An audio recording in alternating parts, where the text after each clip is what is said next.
Hi! In this video, I will show you how to add audio in Canva. Let's say you have already prepared our template. Let's open it in Projects.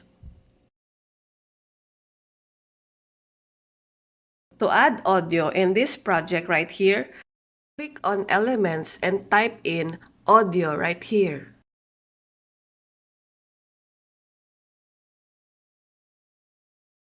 Click on Audio right here. If you saw this crown-like icon, it means it is available only in Canva Pro. And the rest of the audio without the said icon is free. Now, you can choose what audio would fit into your project. Just click on the audio and it will automatically add on your project template. You can also adjust the timing of the audio by clicking in here.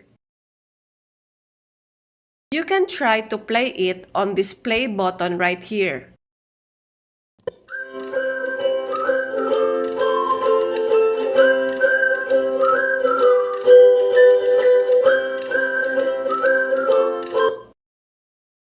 If you want to delete it, right-click on it and click on Delete Track.